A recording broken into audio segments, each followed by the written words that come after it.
Nous allons consacrer la présente vidéo aux extinctions systématiques.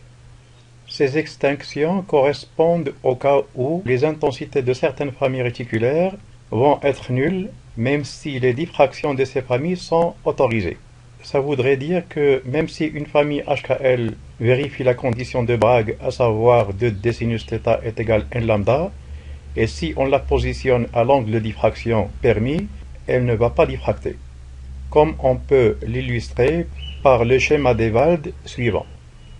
D'après ce schéma d'Ewald, on comprend là que la famille HKL est positionnée à l'angle de diffraction du troisième ordre, puisque le troisième nœud de la rangée HKL réticulaire associée à cette famille, donc ce troisième nœud, est d'abord dans la sphère de résolution, donc la diffraction au troisième ordre est permise, et à ce moment précis, le troisième nœud est sur la sphère d'Ewald, mais il n'y aura aucun rayon diffracté, même si la famille est autorisée à diffracter à cet ordre.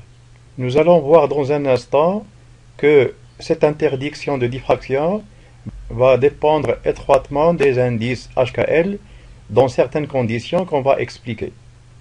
Et avant maintenant de discuter les cas où IHKL vont être nuls, rappelons que l'intensité diffractée par les atomes d'un cristal situé sur une famille de plans réticulaires HKL a pour expression IHKL est égal module de FHKL au carré.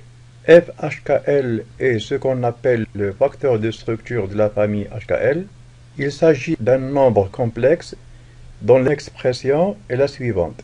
Pour ce qui concerne petit fj, est ce qu'on appelle le facteur de diffusion d'un atome J. Ce facteur traduit en fait le pouvoir de diffraction d'un atome donné.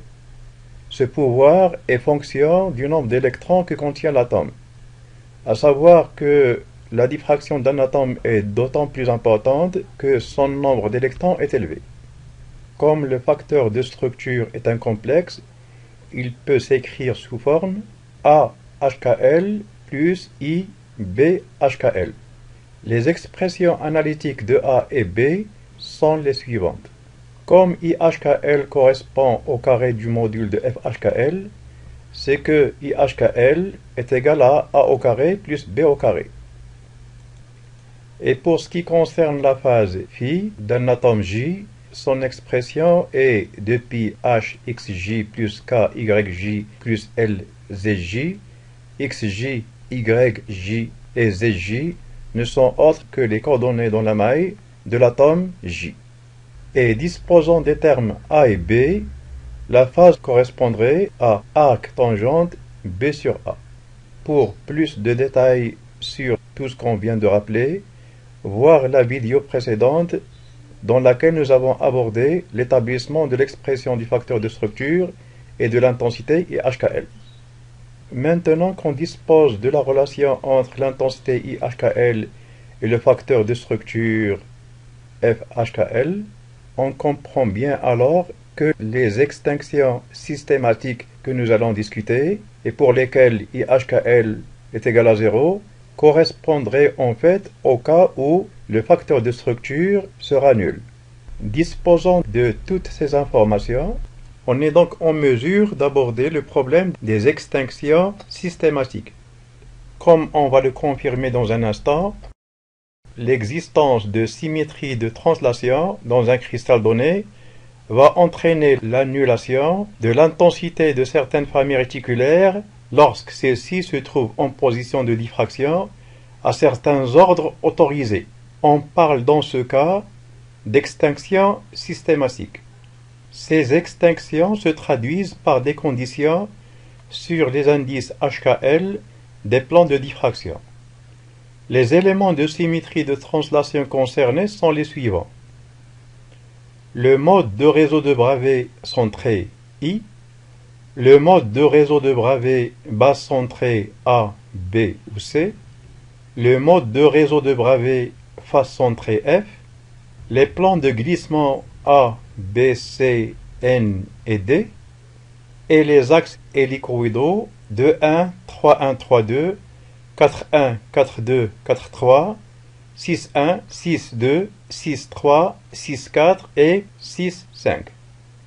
Pour ce qui concerne les extinctions systématiques dues aux différents modes de réseau de Bravais, elles ont fait l'objet de la vidéo précédente. Quant à la présente vidéo, elle va être consacrée aux extinctions systématiques dues aux différents plans de glissement.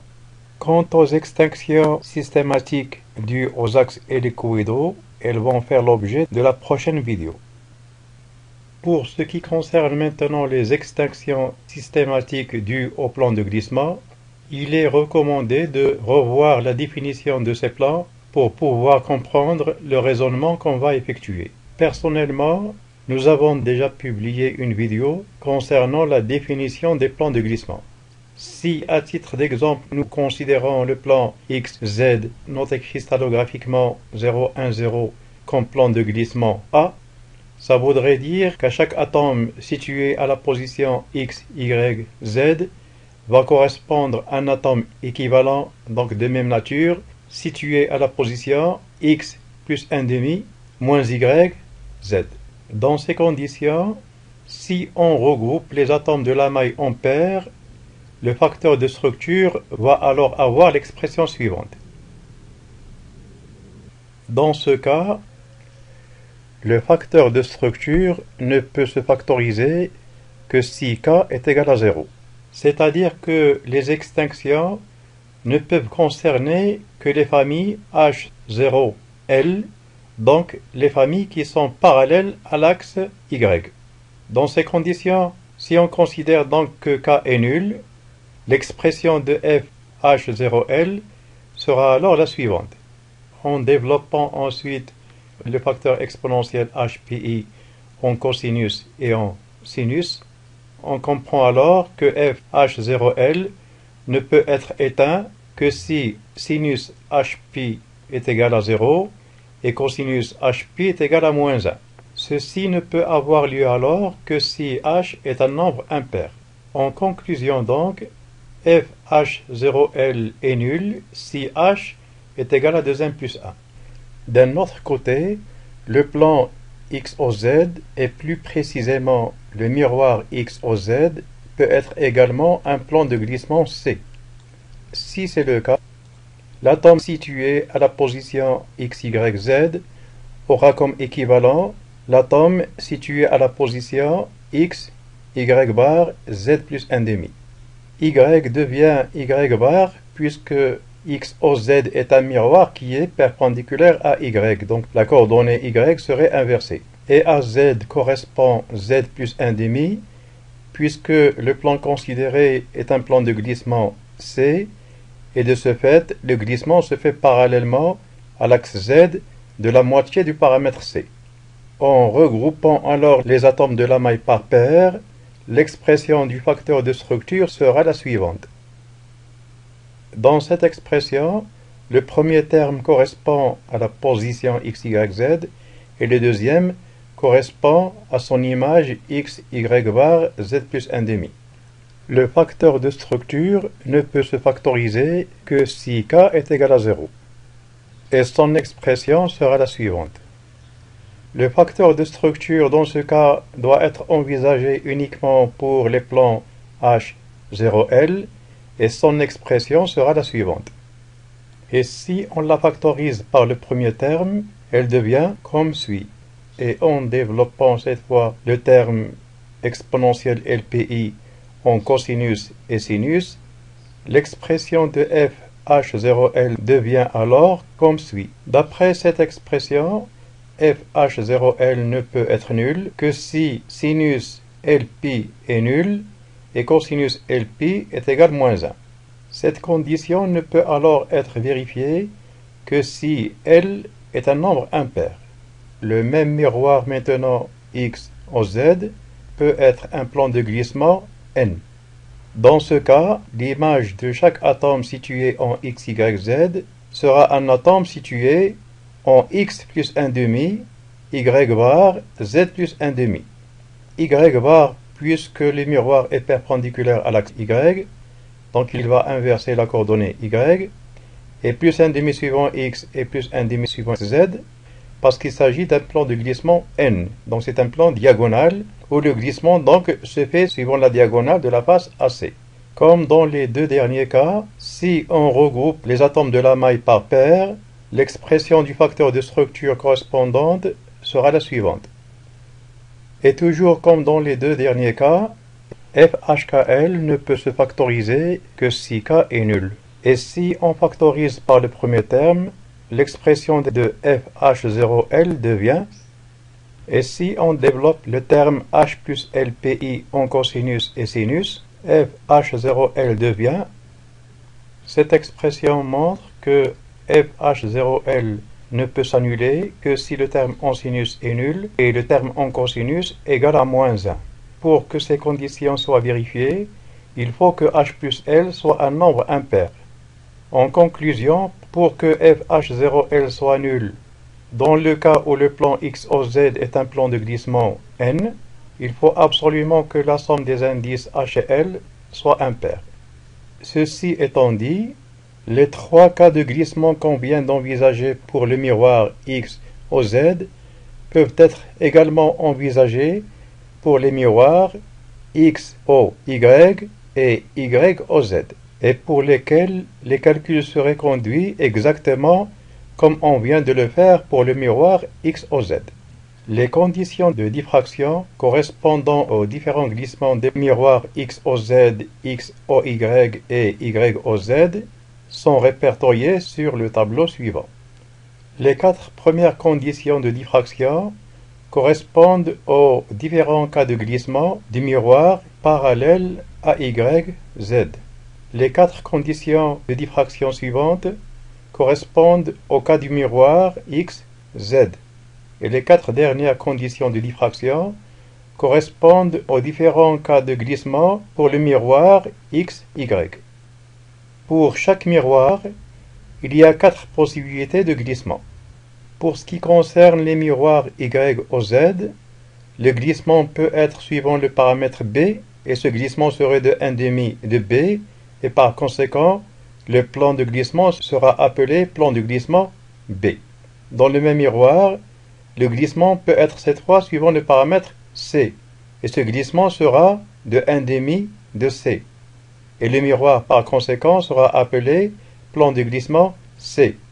Le troisième cas est le cas où le glissement se fait suivant les deux paramètres en même temps, suivant B et suivant C. Et le glissement donc sera de 1,5 de B plus C, et dans ce cas, le glissement est diagonal, et le miroir sera appelé plan de glissement N. Le même glissement diagonal peut se faire cette fois uniquement avec un quart de B plus C et non pas 1,5. Dans ce cas, le miroir YZ sera un plan de glissement qu'on notera D. Comme le miroir suivant lequel se fait le glissement dans le premier cas est le miroir YZ, c'est que les plans HKL concernés par les extinctions systématiques sont les plans de type 0KL. Et si le glissement est suivant l'axe B, la condition va être portée par K. De telle sorte que si K est pair, il va y avoir diffraction, sinon il va y avoir extinction. Si maintenant le glissement est suivant C, la condition va être portée cette fois par L, de telle sorte que si L est pair, il va y avoir diffraction, sinon il va y avoir extinction. Si maintenant le glissement est diagonal suivant les deux paramètres B et C de 1,5 de B et C, la condition cette fois va être portée par K et L simultanément, de telle sorte que si K plus L est pair, il va y avoir diffraction, sinon il va y avoir extinction. Le glissement diagonal peut être également uniquement de 1 quart et non pas de 1,5 de BC. Dans ce cas, et comme dans le cas précédent, la condition va être portée par KL, sauf que dans ce cas, K plus L doit être égal à 4N et non pas à 2N. Donc si K plus L est égal à 4N, il va y avoir diffraction, sinon il va y avoir extinction. Pour ce qui concerne les trois premiers cas concernant le miroir X au Z, on les a traités tout à l'heure dans les calculs. il nous restait à traiter le dernier cas, dans lequel on peut considérer que le plan XZ est un plan de glissement diagonal, mais tout simplement avec un glissement de A plus C sur 4. Dans ce cas, la condition serait H plus L est égal à 4N. Il va y avoir diffraction, sinon il va y avoir extinction systématique. Le dernier cas concerne les plans de glissement parallèlement au miroir X, Y. Dans ces cas-là, l'extinction va concerner les plans réticulaires de type HK0, de telle sorte que si le glissement parallèlement au miroir X, Y est suivant A, la condition va être portée par H et il y aura diffraction si H est pair. Sinon, il va y avoir extinction systématique. Si maintenant le glissement suivant toujours le miroir XY se fait suivant B, de 1,5 de B, la condition va être portée par K, et si K est pair, il va y avoir diffraction, sinon il va y avoir extinction. Si maintenant le glissement suivant toujours le miroir XY se fait suivant les deux paramètres A et B, avec 1,5 de A plus B comme glissement, la condition va être portée par H et K, toujours, de telle sorte que si H plus K est pair, il va y avoir diffraction, sinon il va y avoir extinction systématique. Le dernier cas à envisager pour le plan X, Y est le cas du glissement diagonal pour lequel on a un glissement de 1/4 de A plus B, et dans ce cas la condition va être toujours portée par H et K, et dans ce cas H plus K doit être égal à 4N pour qu'il y ait diffraction, sinon il y aura extinction. Signalons enfin que le plan de glissement C doit être parallèle à l'axe OZ, donc à la rangée réticulaire 0, 0, 1. Et comme indiqué sur ce tableau, le plan de glissement C peut être donc le plan parallèle à la famille réticulaire 1, 0, 0. Comme ça peut être également un plan qui est aussi parallèle à la famille 0, 1, 0. Le plan de glissement C peut donc être parallèle à 1, 0, 0, à 0, 1, 0, mais il peut être également parallèle aux plans diagonaux des faces A, B. C'est-à-dire que le plan de glissement C peut être également parallèle au plan 1, 1, 0 ou moins 1, 1, 0. Et ces plans sont des plans qu'on rencontre dans le quadratique et l'hexagonal. D'un autre côté, les plans de glissement C parallèles aux plans diagonaux 1, 1, 0 et moins 1, 1, 0 vont engendrer des extinctions des raies de type H, H, L.